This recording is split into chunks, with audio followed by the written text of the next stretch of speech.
Well, good morning, folks.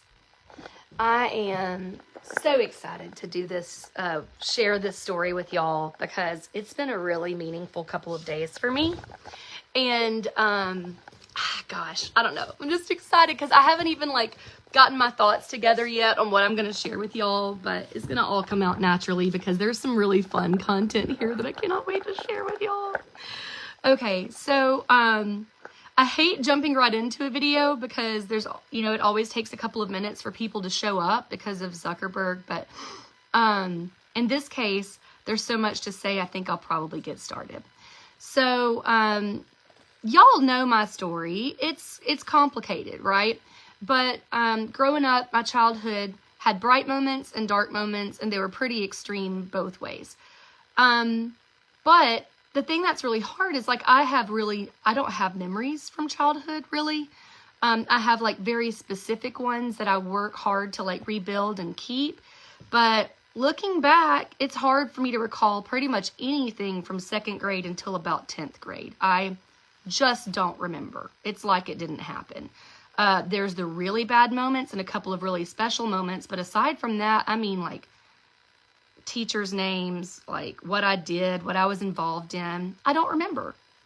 And I've been trying to dig into that. And so my mom this week had to sell one of her she had a property that was out in rural Alabama that our family's had for 20 years. It was very meaningful to us, but she's, at retirement and we can't really get out there anymore. And so she sold it. It was sad, but it was also really cool because she brought boxes and boxes of my childhood stuff to the house for me. And I started going through it yesterday, and it was just the coolest experience because I felt like I was getting to know myself as a kid. And it was very validating because I think due to my lack of memories, which is a trauma response, in some ways I have a very fragile sense of self. I know who I am right now, but it's hard to know who you are when you don't remember your life for, a decade. And so I've always struggled with that big hole in my storyline because I'm a writer and that matters to me. But I feel like this week I was able to make a connection with that kid. I'm excited to share with y'all, and this is why. This is why I do scholarships, okay? And I'm going to go ahead and grab a link real quick, so y'all just wait a second.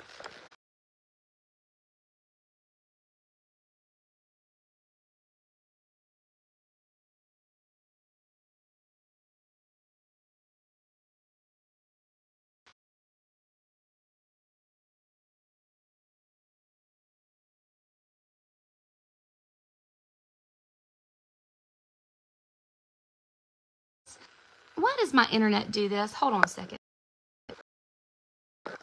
All right, y'all. My internet back. I'm going to kill Google Fiber. I really am. You guys, this is what I do for a living. They can't even get their act right for 5 minutes. I don't even know where to start. Do y'all want to start with something happy or something a little bit sad?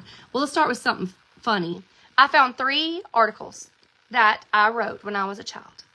And part of it made me giggle really hard because it turns out I've always written this way. Always. And I've always been weird, and I've always been all over the place, and my writing has always done this. And now I have to tell y'all, when I published Holy Hot Mess, the book did really well. It sold something like 50,000 copies. It was a huge success. And I had the hardest time accepting that. And it got over 1,000 positive reviews. But do you know that I still went and read all the bad ones and remember what they said?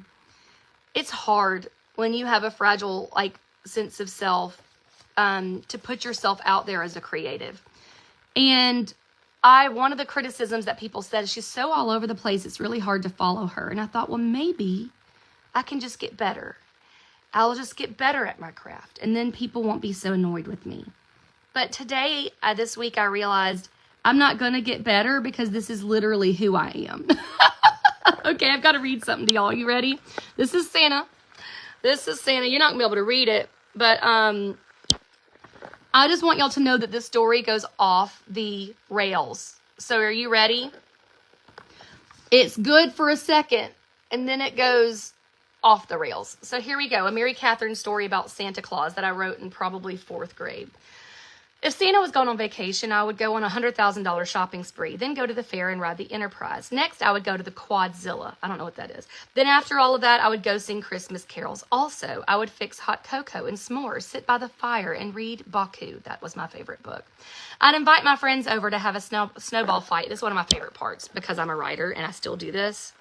I put parentheses, y'all. Where is it? Where's the snowball fights? Oh, look, ready? If it snowed. I'd watch How the Grinch Stole Christmas. So then I would start playing my favorite song on the piano, and it goes like this. C, D, G, D, C, G, C, D, C, C, C, G, C, C, C, C, C, G, C. I made that up. Then I pray that all the kids would be happy. Are y'all ready for this? Glowing brightly is my candle! Exclamation point. I'd start off by my evening song. Hallelujah. I'd end it.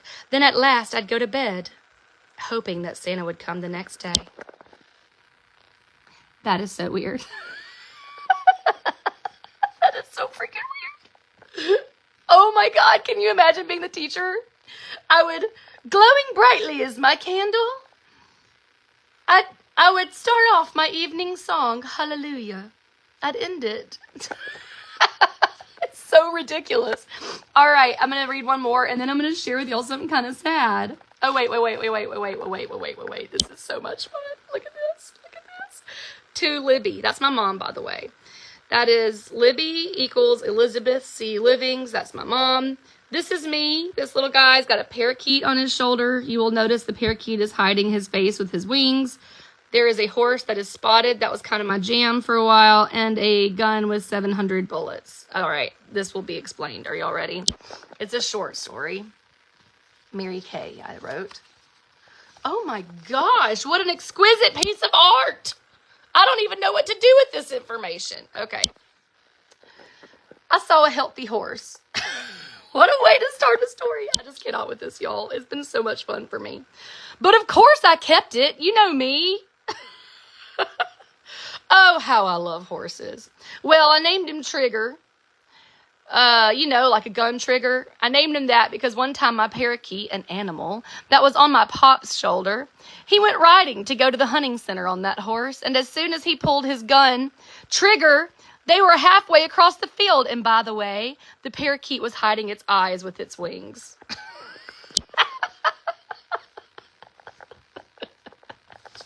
Future national bestseller right here. I just having so much fun. I cannot. All right, I've got one more story for y'all. Are you ready? So much potential in this child. So much potential. How did everybody not know? All right, you will notice a theme. I was obsessed with horses. Okay, so this is a horse. At some point, I imagine this was a horse's head. I made this story into the body of a horse, which is honestly kind of cool. It's hard to read, but y'all, this is a horse called Rats, and Rats is exclamation point in all caps. Are you ready? Let's go. Once there was a horse called Rats. He was so smart, he could scare a lion itself. He was so swift, he could beat a cheetah, and yet his name was against him. So one day, a hot, sunny day. I love that I'm like such a dramatic writer. Do y'all see this? He was so swift, he could beat a cheetah, and yet his name was against him. So one day, a hot, sunny day, he ran away. He ran so fast, he nearly fell, and his feet hurt so much, his hooves stung. A bird sat nearby. Like, what the hell? He loved the moon so much, he told every person about it.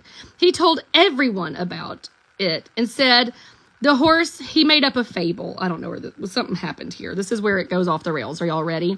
And then blurted out, 2 moons! One day, he woke up in a vet. All he remembered was trying to outrun and outsmart 2 moons. 2 full moons. He asked the vet, what happened? And he said, oh, Rats, I meant to tell you you got hit by a car. What? Oh, those must have been the 2 moons with the headlights. From now on, people call him the horse's. Hold on. Are y'all ready for this?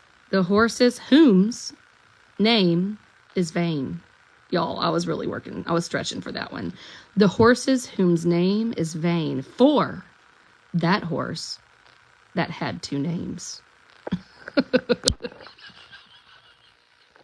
I was really doing too much with that, and literally still what I do. So, all right. I shared those with you for a reason. I was a weird kid, right? And I loved writing. Writing, I think, was important to me. Writing made me feel like my story was heard. So this has been fun, but there's also kind of a little bit of a heart twist here, because here's the thing. One of the things I struggle with the most as an adult is the fact that I had my agency taken away as a child. And I think one of the best blessings my mother ever gave me, she did not know that this abuse was happening, is unknowing. She pretty much saved my life by supporting my writing, my mom, by always encouraging me to continue to tell my story. And that sounds really cheesy, but that child was a happy kid telling her story. She felt empowered and creative and fun, and there was a lot going on behind the scenes in that little girl's life. The one that I just read those funny stories to you, a lot, okay? Her former stepdad ended up in prison, okay, for it. So, it was bad, but telling my story truly saved my life. And, but I also hit some like speed bumps along the way. And this is one of my biggest ones. Who remembers me telling the story of the newspaper, the senior newspaper that hurt my feelings? Does anybody remember that? Guess what was in the box? I saw this and my stomach about turned over. And I'm going to show y'all. You just don't know how fragile babies are. And I was an 18-year-old kid. I'm going to show y'all something. This newspaper was the special senior edition. It had our last will and testaments where we could leave funny memories to the underclassmen. It had a funny thing where you did, it was like superlatives, but not real ones, like silly ones, instead of the ones that are in the yearbook, like most popular and most school spirit was what I got in the yearbook. But then the newspaper superlatives were very different. They were like, well, I'll just show you some. They were very inappropriate. Like, can we even talk about how not cool that was? Most likely to get an on-the-job reprimand for wearing provocative clothing. Tika deserved better than that, and that was not cool. But, oh gosh, Christy's going to love this. This is the one that I got, and y'all are going to die. Most likely to be involved in a sit-in protest. How about that? That's Mary Catherine Samples. That's my maiden name. That's me. So I went and grabbed this newspaper, April 5th, 2002, and I was stoked. I ran to go pick it up to see what all my classmates thought of me, and I immediately went to the section that says, y'all will have read about this. It's in one of my books. In 10 years, I see ... And you will see that all these people got to write kind of like in 10 years, I see things for other students. If you turned one in, it got published. So one of mine was really exciting. It said, singing her own songs and acting on Broadway. How nice. But this one was published. In 10 years, I see Mary Catherine still having ideas, but never following through. And as somebody who is neurodivergent, and I believed that neurodivergence was like a moral shortcoming for me, that was, that took the wind out of my sails for a solid 10 years. I know that sounds ridiculous, but I'm telling you that when I read that, that was the judgment that I believed everybody on the whole planet felt about me. And y'all, like, kids are fragile. They do break. And this broke me. Y'all have heard about it. I'm 39. It still makes me feel sick to my tummy to read this. And this is why I say, like, guys, we've just got to do better to one another. We've got to be supportive of the weirdos. We've got to love people, because we don't realize how small, something so small. And maybe what's wild about this is I sometimes wonder if it wasn't even meant to be mean. It was the never following through. Yeah, it was in the paper. There it is. Mary Catherine, still having ideas, but never following through. And a big part of my ADHD and my creativity is this challenge of not being able to follow through. But y'all have to understand now why I'm so passionate about encouraging creatives. because so many of the most interesting people in the world, most of them, had really challenging childhoods. I don't know if you are a person that survived trauma or not, but it turns out it makes you very interesting. And sometimes I wonder if I'm going to raise boring people because I kind of want to, you know. But creatives have to create or they start to die inside. And I know this because that just about did it to me. I stopped. I went to college and I stopped. I didn't write. I don't even remember the last time I wrote. I did not write until I was married, after that newspaper came out. And you know what's crazy is I didn't even remember this, but before that article, I was on the newspaper team. I didn't remember that. I was writing articles. Apparently, I've been doing that since 8th grade. It was so validating to go through my childhood and see that all signs pointed to today. And say, oh my God, I did it. I really did. This kid's living an honest life now. And what a beautiful thing that is. And so I care so deeply that we support people who just don't have a typical pathway, you know? One of the other things that I saw, and I'm going to share this with y'all because I know y'all aren't going to judge me because I was so insecure. No. Yeah, it was a super mean thing to put. You're right, Victoria. Natalie knows that. One of the things I wanted to share, what was I going to tell y'all? I got a little bit ADHD just then. Oh, I don't even remember. It wasn't probably that important. But, well, I just wanted to share with y'all that, like, you know, the little girl who was teased and neurodivergent and weird and wrote crazy stories, somebody gave her permission to tell her story. And look what it did. So I want to give a lot of people permission to tell their freaking story. And today the scholarships have been released. And we still have a couple left because a lot of people don't know they're up yet because they're supposed to open at 9. But Tell Your Story is just for these people. Those of you who have to create because it's healing. But like maybe somebody didn't encourage you to. I was lucky that there were people in my life that did encourage me to create because I think that outlet saved me. And look now, I'm not saying that I'm rolling in the dough because I'm not. I mean, being an author, that's just not going to be my life, but I get to do what I love. And what a gift that is. And I want to help other people find it. I do have a name for my new book. David, I do. I'm really excited about it. And I can't tell you yet, I don't think. Who would like to hear a little bit from it?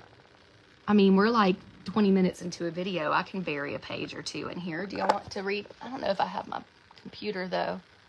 Yeah, I don't think I'm gonna be able to read that today. I just want to tell y'all I love y'all and thank you so much for the support. And if you want to, I've got comments, but y'all could also go to the last video. If you want to help like a $5, $10 to support a scholarship so that if these tickets sell out, nobody ends up missing this course, it would mean a lot to me. I know what I was going to tell y'all. I was a scholarship kid in every single way. When I was a cheerleader, the school had to pay for my uniform. And when I took theater classes, they were scholarship classes. And when I took private music lessons, they discounted those for my mama. So access should never be a threshold that prevents people from the arts. And yet it is. And so that's why I do this. And that's why I round all of y'all up to help if you care. I'm going to hop offline and I'm going to put the comments I'm going to put the options in the comment section if y'all want to support the scholarships. I need to go let my dogs out because they're barking at me, but scholarships are up and I'm very, very, very excited. And if you can pay nothing, pay nothing. That's why they're there. If you need a scholarship ticket, but you can pay $5 or $10, well, you know what? You're going to help another author go. So it only takes a couple. And I love y'all. You're right. Your son just got a scholarship to a music theater camp, and he's so excited. See, the arts make life worth living. Everything else pays the bills. But we really need to support arts. Otherwise, this world starts to look pretty dull, doesn't it? Thanks for listening to me. I'm obviously doing some reparenting of my inner child and really kind of connecting with that. And this week has been real special. Well, oh, I remember what I wanted to tell y'all. I was about to brag on myself, and I never do that. And then I'm going to hop offline. One of the most, I've always thought I was, and my mom's always told me, you're so smart, but she's my mom, so you're not supposed to believe them, right?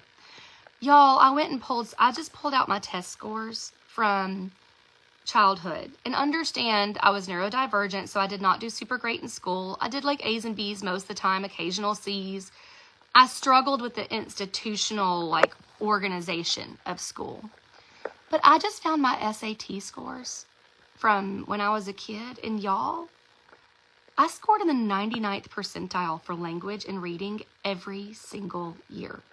I did not in any other subject. And I remember my teacher's focus being, if you're so smart, then why don't you try harder at math? It wasn't like, wow, we have somebody extremely gifted in the arts and language and writing. And I feel like that is a pathway that's not being developed for kids. You know what I'm saying? Like, we don't spot a future writer and say, that's a future writer, because we don't see that as a valid pathway. But it has to be. It has to be for the kids that are writers. You know what I'm saying? And I think that's why I feel so passionately about this course. I will never forget Beth Nielsen Chapman is a singer-songwriter who I love. She wrote This Kiss and a bunch of other songs. She wrote Happy Girl. She wrote Sand and Water. I wrote about her in my book, Holy Hot Mess. And the chapter Sand and Water is about Beth. She let me come to one of her songwriting retreats. It was a 3-day event for free because she knew that we could not afford it. And that event eventually is what led me to being a book writer, because I realized that I was very passionate about the lyrics and the words, but didn't have the interest as much in exploring the guitar theory. And so I shifted. And y'all just need to know that these little bitty things, these $10 and $5 here and there, eventually make a really big difference for an artist. A big one. So thank you for supporting art. Thank you for supporting me. And thank you for listening to this little rant. The stars are kind of like a tip. I need to get y'all like a way to just tip me directly though, because Facebook does scrape off the top of that. But I love stars, and it does, like, it makes a difference in my month every month when like the little stars get added up. It will sometimes be like $300 or $400, which is a car payment. So thank you so much. I really appreciate y'all.